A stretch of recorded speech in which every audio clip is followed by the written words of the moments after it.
the business started in 1960s. My grandfather, he would have grew a lot of strawberries and garden stuff, and he started growing carrots. That's one of his first what he started growing. Then we did the potatoes and stuff like that then as well after that. Carrots and spuds is our main game.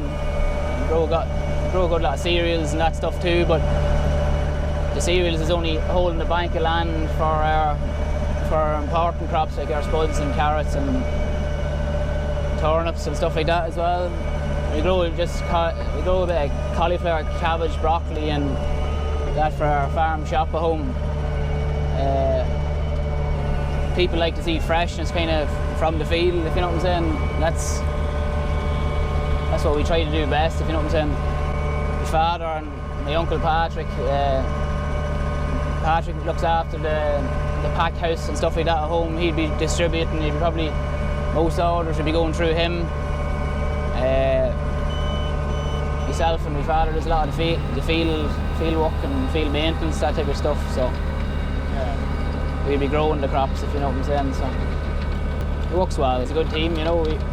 We all play our part. We've 20 staff employed most of the time. Then we have probably about 8 part-time between our busy seasons. Busy seasons we probably from Patrick's Day in March right round up until probably June. Then there's a wee quiet month there between just starting our early queens, and then we'll be starting to go into harvest and starting our carrots and stuff like that as well. So the season then it goes continuous right round till probably Christmas time. It'd be hell for leather then the whole time like that. So it does. So look, as you can see, we work with a lot of English companies. We work with Standon, we work with Jones Engineering,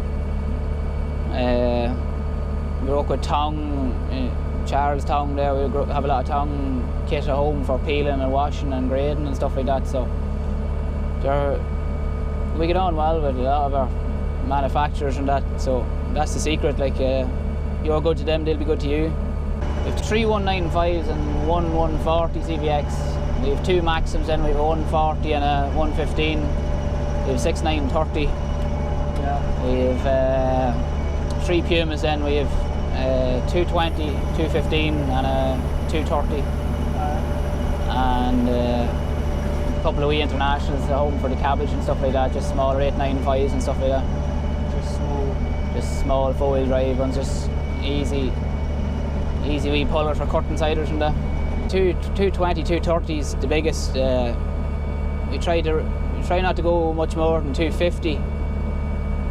We bought 277 26s as I told you earlier on, but if we go too much, the bigger tractors kind of depreciate too much money, so we're trying to keep them that every man could buy them, that you can sell them and blow them out and blow them in. Yeah, the Pumas are running well.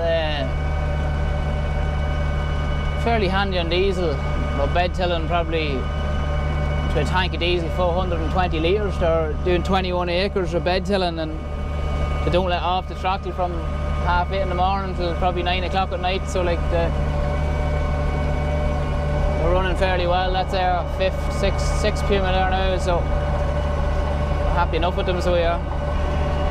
So what was the main reason for choosing Case as your main tractor? The mid-load is only a half mile out the road from us. Yeah. Service is key. There's one man in particular, Brendan Bourne, and he'll know who he is. He's a serious man for service, and if a tractor drops down, we're always replaced with a tractor within a very short period of time. So that's why we kind of stayed Case loyal. We have them since the 70s. Sure, they never left us down. It's probably just through generations that we grew with them. Like so. Secret with the bigger tractors, when you're running them the whole time, is warranty. You need to be running warranty. We have them all warranted 4,000 hours. As soon as the 4,000 hours come up, out the gate, bye-bye. Because the cost of, your cost of running then, especially the ones that's doing the heavier work, if you know what I'm saying. 2 on GPS there at the minute. Full RTK. It's VRS system, so it is. It's all SIM card, VRS, down to quarter of an inch, so it is 25 mil, well 20 mil. So all trimble systems are working. So how long have you been driving Case for? Jeez, that's a good question. Probably as long as I could walk. Probably 6 or 7 years of age. I used to probably be topping carrots and stuff like that. Sent to do the handier job at the time.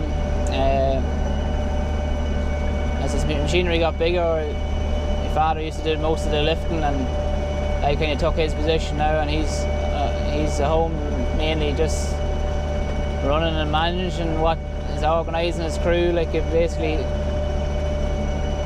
there's a good lot of mining and 20 lads.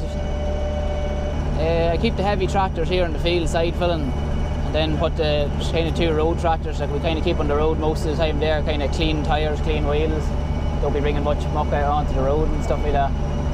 And we try to have a bit of a wash bay, as you can see down here, the wee puddle at the gate, as we wash the tyres before we hit the road.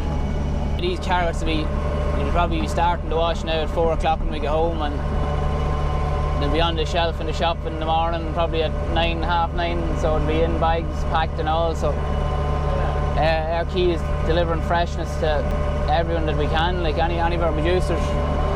The cost of production has got very steep in the last probably 8 to 10 years. The cost of the product hasn't changed, but the investment is serious. Tractors went from probably 80,000 up to 120, 125,000 for the same type of tractor now.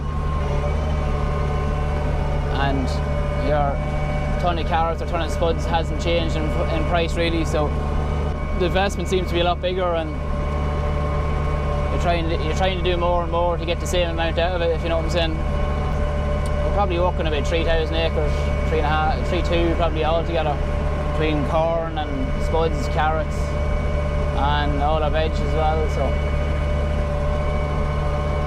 then we have 450 cattle at home running as well. We're running a GT 170. It's new this year off Grimmy, Ireland. That's what they sold it to us up there. Different type of multi set up on it. Normal in a spud halves, or something similar to a spud halves, but a good few changes in it that we like to do ourselves, because we know that we're not breaking many carrots and that stuff like that.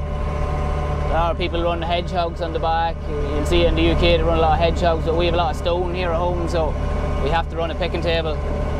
So we have no major stone going home. We changed lip segments in the multi-set, running stainless steel rollers. We're running bigger ground drives on the bottom of our halves. So a lot of lads that have smaller ground drives. You need that for the wet conditions of digging in carrots. But most of our land we get away not too bad. We'll be able to work with GTs. So the other day we came out and saw you covering all the carrots in straw. That's right. What benefit does that have on the actual carrots? Well, look at we're digging carrots here today. Probably some of them, they probably would have lost about 10-15% at the minute. This early stage with the weather we're after having probably about 5 nights on -5. Continuous frost is more our problem, that if you had a week-long continuous frost, then we'd start getting into major problems. But we haven't had it too bad since 2010, which our worst year was. We lost 35 acres of carrots. Ever since that, we're covering a little bit heavier with straw and stuff like that, and it seems to be working well. Massive cost factor. It's costing over €1,000 an acre to cover with straw. You're putting on 30 bales an acre. An average of €30 a big square bale, so figures work out. Yeah, we're just doing a little trial with fleece and that to see how if we can cut down the cost of some of our, instead of using all straw, that we might be able to get out for maybe a month or 6 weeks without too much expense.